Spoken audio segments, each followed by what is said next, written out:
Welcome to the Talking Poem Podcast. I'm your host, Charlie Green. On this short form episode, I'm going to talk about James Wright's famous poem, St. Judas. It's a poem I love, and for me, it's not unlike My Papa's Waltz by Theodore Roethke, in that there are conflicting ways to read it, and the conflict helps create some of the tension in the poem. A quick refresher before I read the poem. Judas is one of Jesus's 12 apostles, and he is the one who betrays him.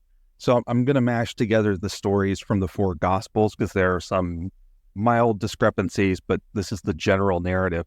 So Judas accepts 30 pieces of silver in order to identify Jesus to the high priest Caiaphas. And the way Judas does this is he kisses Jesus on the cheek and calls him master.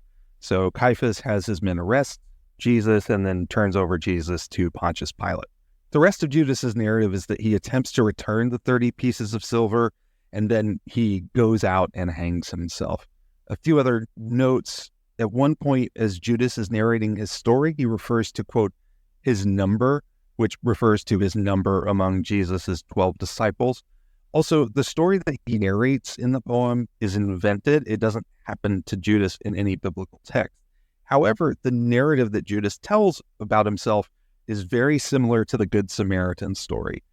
And just a refresher there, the Good Samaritan comes across a man who has been beaten and then ignored by a couple of others, and the Good Samaritan takes care of him. So essentially, St. Judas is interpolating the Good Samaritan story for Judas. Here's the poem. St. Judas.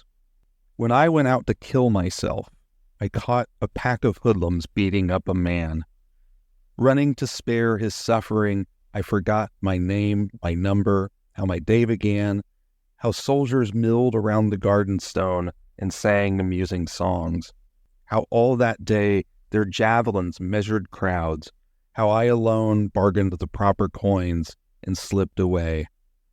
Banished from heaven, I found this victim beaten, stripped, kneed, and left to cry. Dropping my rope aside, I ran, ignored the uniforms. Then I remembered bread my flesh had eaten, the kiss that ate my flesh. Flayed without hope, I held the man for nothing in my arms. I want to start with the form of the poem. My undergraduate mentor, Dave Joss, introduced this poem to my class many years ago with this following anecdote, and I may be half remembering it. I wasn't able to track it down in time for recording, so apologies. So Dave presented it to us in prose with no line breaks, and he asked us to play around with line breaks, and he did so in part because James Wright sent it to his friend Robert Bly as a prose poem, and Bly loved it. But when Wright published the poem, he published it as sonnet, which it is. It's a pretty standard Elizabethan sonnet in terms of its form and rhyme scheme. And funnily enough, Bly was really angry, did not like it as a sonnet. So none of us in the class clocked that it was a sonnet. And now I've borrowed this exercise from Dave, and I've used it in several classes. And what I find is that most of the students, with their line breaks, they're working to create chaos in the poem. In all the times that I've replicated the exercise, I think only one student has recognized that it's the sonnet. But most students, they put the line breaks in to emphasize certain kinds of chaos. They'll put a break in the first line after when I went out to kill, or when I went out to kill myself. And part of what's really skillful about the poem as it is that Wright uses these enjambed lines really beautifully, so the rhymes feel as if they are natural parts of the sentence. It's a really fluid mix of sentence writing and line breaks and rhyme for the sonnet form. When I went out to kill myself, I caught, pause, a pack of hoodlums beating up a man, pause. Running to spare his suffering, I forgot, pause, my name, my number, how my day began.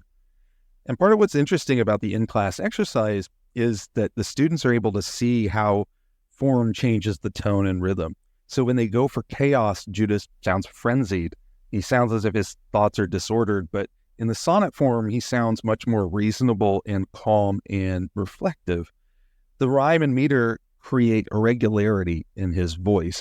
I think most people read the poem as Judas reflecting very genuinely on the cruelty of his betrayal and portraying a moment of his genuine care for another person as Jesus might demonstrate that care. Performing the actions of the Good Samaritan, it's hard to get much better than that in terms of empathy for others.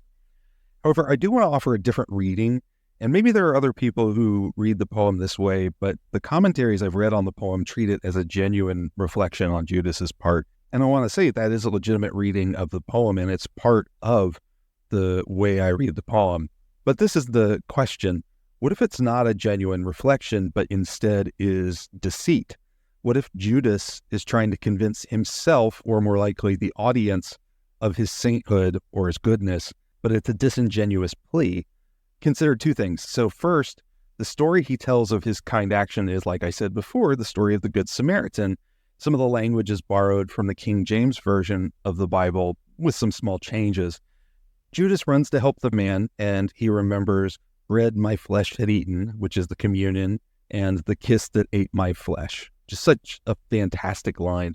It's enigmatic. It's a lovely turn on the structure of the phrases from bread my flesh has eaten, the kiss that ate my flesh.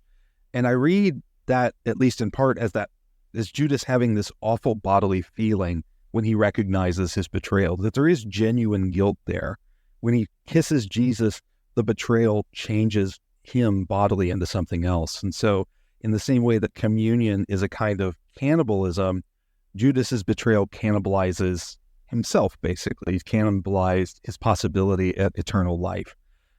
But why tell the Good Samaritan story?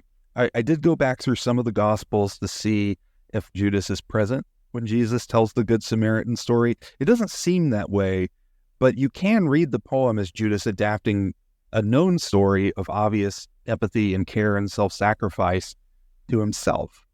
And maybe that seems unfair to Judas in the poem, because when I read the poem, I really do feel this sympathy for Judas. I think that's an important part of what Wright is trying to create. He committed a horrible betrayal and thus destroyed any hope he had of the eternal life that Jesus has promised to him and others. But this is the second thing that I keep thinking about. The poem is in first person. If the poem were in third person, it would be undeniably, unquestionably a poem about Judas's small redemption. There's an enormous difference between I held the man for nothing in my arms and he held the man for nothing in his arms. It's possible to read the first person as self-justifying or self-valorizing, but when the poem's in third person, you can't have that reading. There's an immediacy and an intensity and enormous sense of guilt in the lines, bread my flesh had eaten, the kiss that ate my flesh. I think that suggests Judas's palpable feeling of the betrayal that he committed.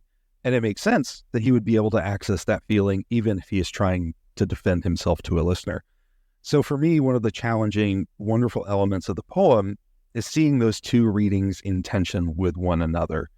Is Judas simply justifying himself for us as his audience, or is he offering us a genuine reflection of his guilt before he goes and hangs himself? Now, the fact that he goes and hangs himself does suggest pretty strongly, but not completely, that it's a genuine reflection of that guilt. So I think the regularity of the form and the sort of calm, reflective voice allows enough room for hearing it as Judas telling us a deliberate story that is designed to play on our emotions. And there's this possibility that he is deceiving us in some way. I don't know if that convinces you. After all, there is a really powerful, intense emotion in his recognition that he's betrayed himself the same way that he's betrayed Jesus. But I really like the feeling that the poem has created in that small tension. Can we trust the betrayer not to betray us as his listeners?